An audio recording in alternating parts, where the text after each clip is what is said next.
Alright, so we're gonna go to D's Toys and Collectibles here in Edinburgh. It's a really cool little store.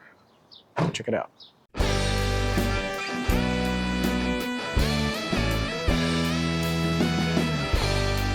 Welcome to Haul Yeah Comics. My name is Nate and I have issues. Today's issues are so plentiful, I'm gonna split this into two separate videos. To tell you where these books came from, my family was in Edinburgh, Indiana at an outlet mall. We were doing some back to school shopping and we came upon D's Toy Store.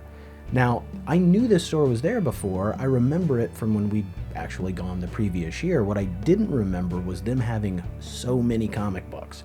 I was like blown away when I saw how much there was. The guy running the place, Scotty, could not have been nicer. Like, he was just the nicest guy, so welcoming. He had a young man working with him too, and I wish I could remember his name, but he was equally as welcoming. As soon as you walk in the store, they say hello. I was there with my family, and I was completely overwhelmed because I'm talking like, I think it was like the equivalent of 30 long boxes. And there was no way that they would have the patience for me to sit there and dig through all of it, and I really wasn't in the mindset to do that either. But we did some digging, and I did buy some books that day, and I mentioned to Scotty, hey, I have a YouTube channel, would it be cool if I brought my camera in? And he said yes. Now, here's the thing, I've never taken my camera out of this room before, I've never tried to shoot footage or digging footage. I love to watch it on YouTube, but I'm pretty intimidated, honestly, to go out there and try to capture some of my own. And I don't know, I just kind of feel like it feels somewhat pretentious to go out there with a camera or, to talk to yourself while you're out in public. The whole thing was a little daunting. I kind of backed myself into a corner because I had asked if I could do it, and now I felt obligated. So I got everything together and I went down on my own a couple of days after my family had gone.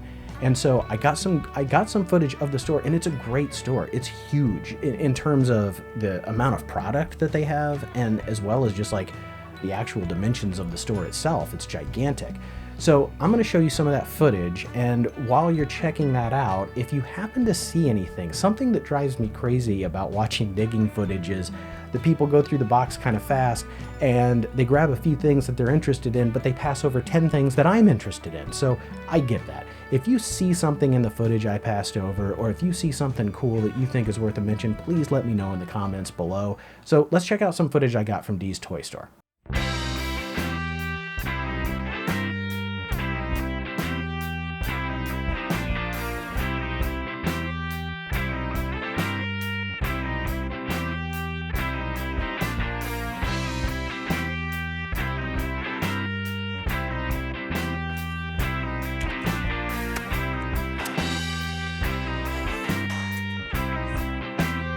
I already have it, but man, that's awesome.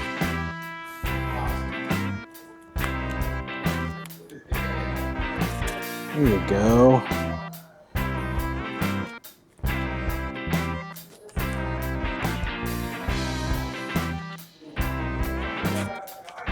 Oh, what a great cover. It's beat all get out, but what a great cover. Shadow number 2. Oh no. No way.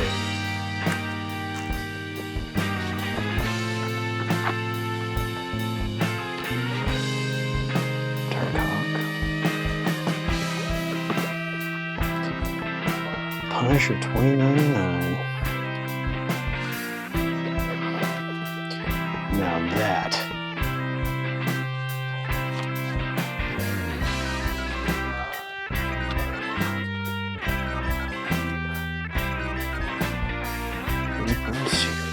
Whoa.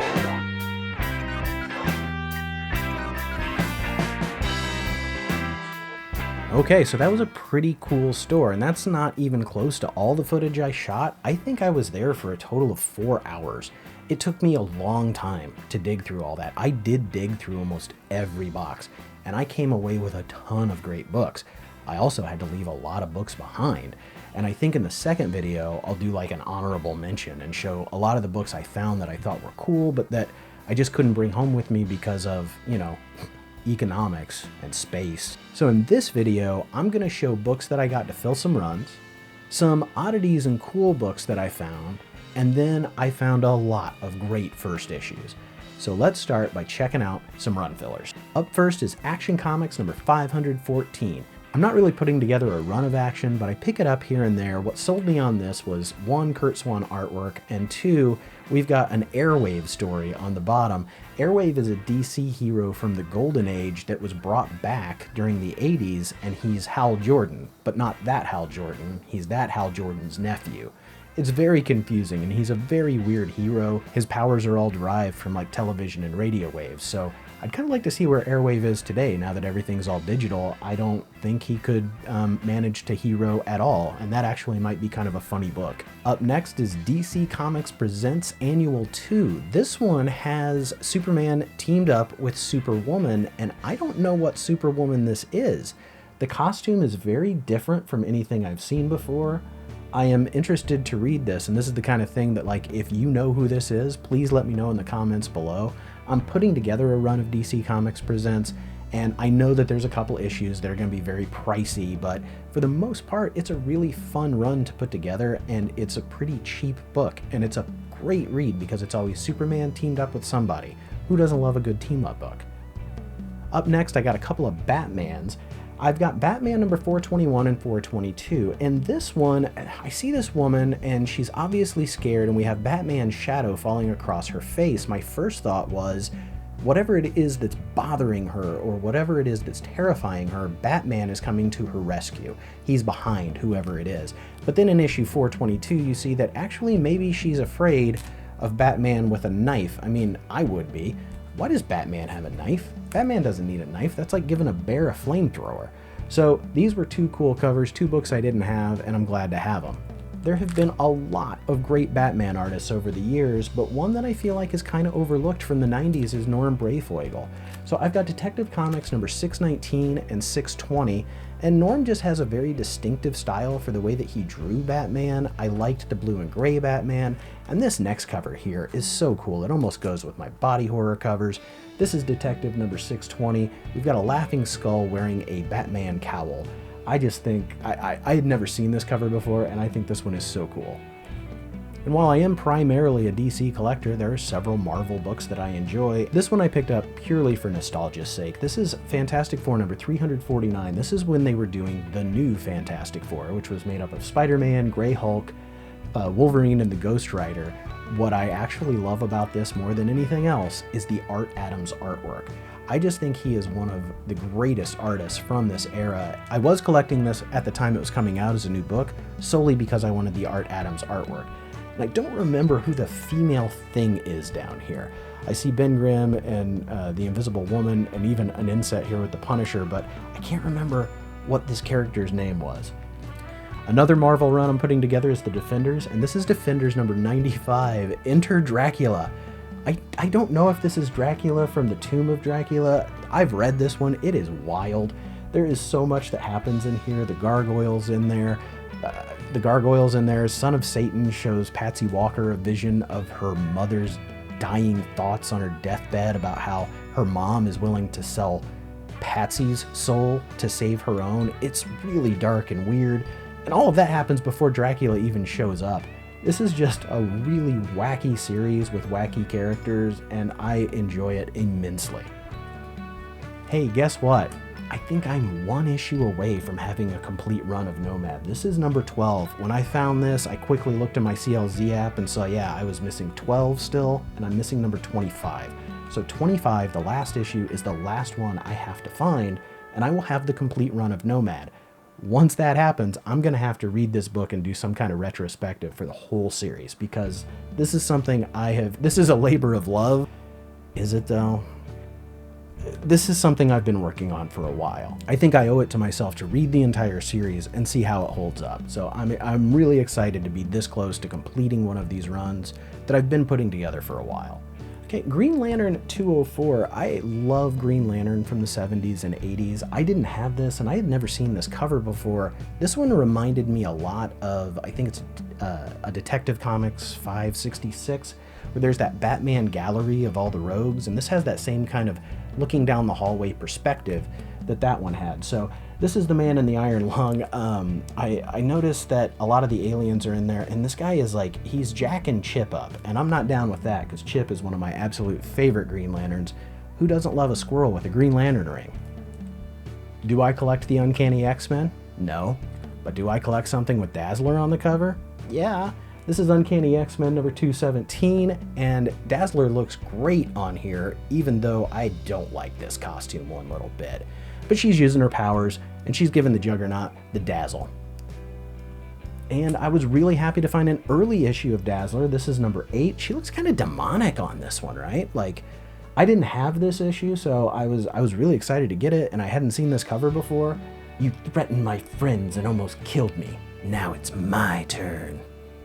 So now we're going to take a look at some books that are kind of like odd or weird or cool or all three, depending on your perspective. I like them all. One of the things I am putting together that I really like is these Marvel 25th Anniversary border covers.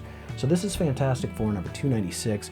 I like the Thing in his trench coat, but I mean, I want to get all of these at some point, and some of them are very pricey and weird, like the Care Bears one or the Ewoks one, but I want to get them all because I do think they're neat. It could be a really neat display for the file cabinet or even my wall or something. So this was cool to find, and I found another one as well.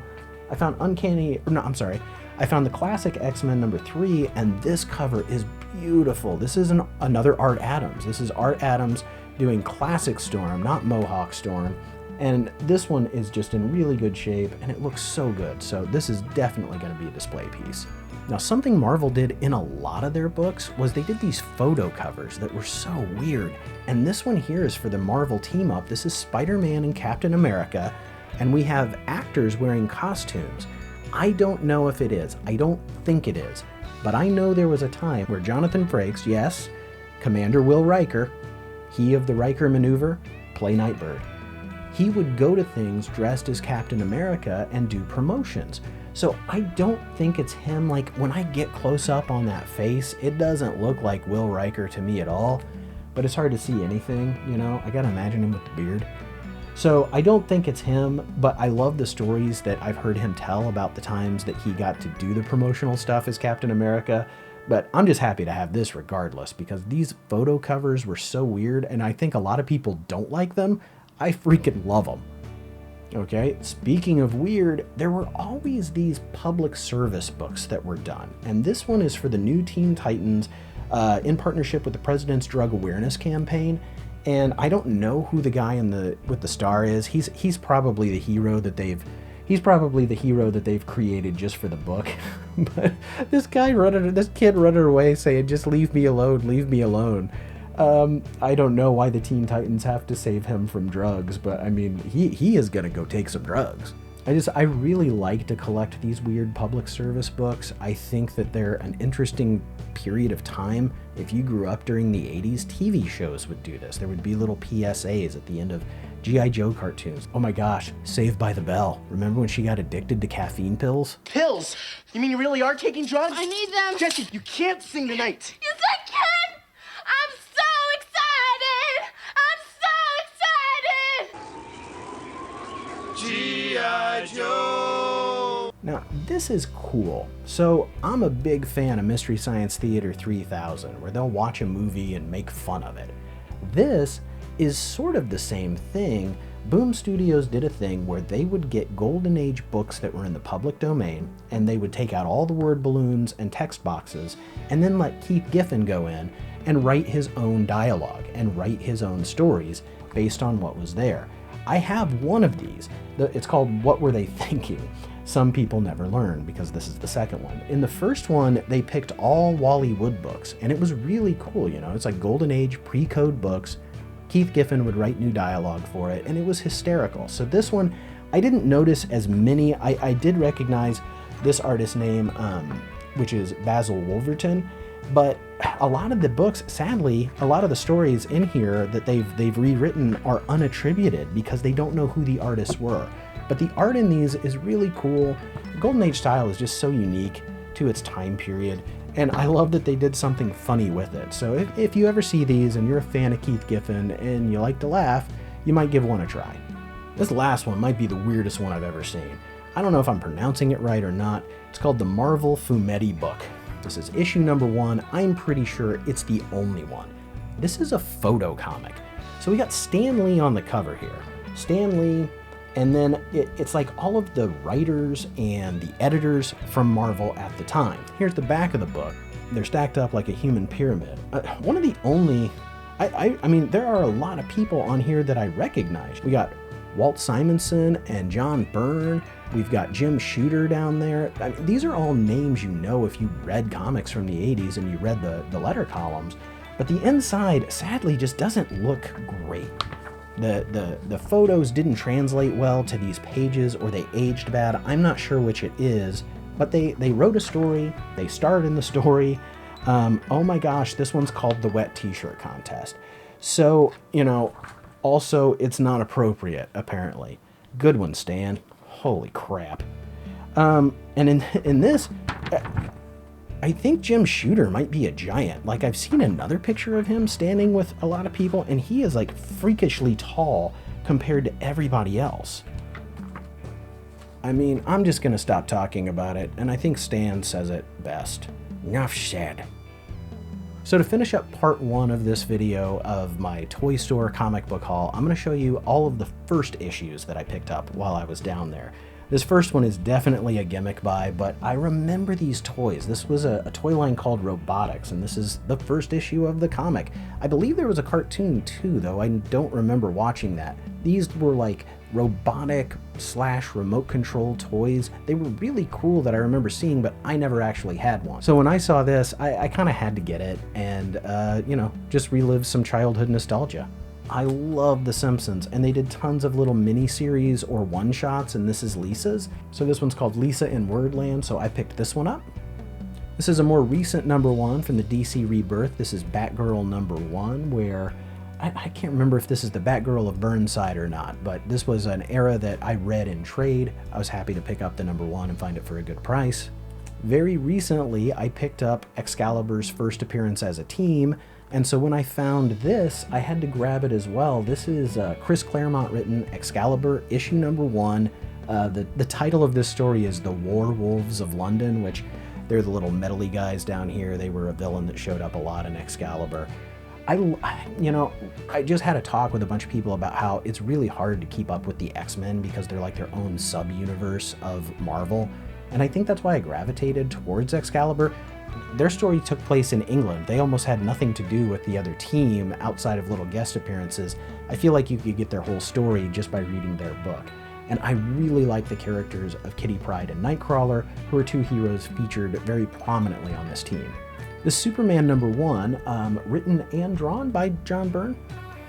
I'm gonna say it that way, like a question, because I can't remember if he wrote it or not. But it's the first appearance of this version of Metallo. So this is a book that I've kind of hunted down several times, and I see it for $10 or $15, and I'm not willing to pay that because I just don't think it's that big of a deal. This copy's in okay shape. I just want to read it. John Byrne's art is very good at this period, and his Superman's pretty iconic. It's one of the things he's best known for. Again, I mean, I was able to get this for the right price, and I'm really glad to have it. I am continuing to pick up Judge Dredd reprints whenever I can. This is number 1, The Law of Dredd from Quality Comics. Judge Dredd being a title, published by 2000 AD, and it's a serialized story. So you get just one part of a Judge Dredd story in the magazine and then a bunch of other stories. And this collects 3 different stories, and all 3 of them were really good. I'm not sure if they were originally black and white and then colored for this, but presentation-wise, great stories, great art. Brian Boland in this one.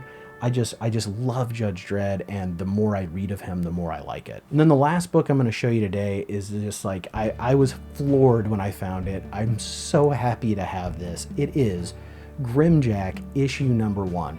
Grimjack is a series I talk about all the time, and I've never seen a number 1, like in the wild. So I've almost broke down several times and bought it on eBay or bought it off my comic shop. So to find this for, I think I paid $5 at most, I was really excited because everywhere else I've seen it, it goes for way more. I read it, it's wonderful. It's a detective noir set in a sci-fi type of universe. There's swords and sorcerers and swashbuckling and magic. You name it, they kind of weave it in. And so to get the first issue, written by John Ostrander, a really great ongoing independent book from the 80s, and to get the number 1, to find it in the wild, there's just something better about finding a book in the wild than there is from ordering it online, in my opinion. So I was really stoked to have this, and I think this cover, it's just really sharp, it's really cool. I'm really, really glad to have this. If you have a chance to go to either of these toys, they have 2 locations, one in Edinburgh, Indiana, and the second one is in Plainfield, Indiana, and they are both amazing stores. They have tons of comics, tons of toys, and both stores have amazingly friendly staff. Dennis, the owner, super nice guy. If there's anything you saw in the footage that I missed, please tell me about it below, because this store is not that far from my house. I can go back and get it. I will go back and get it.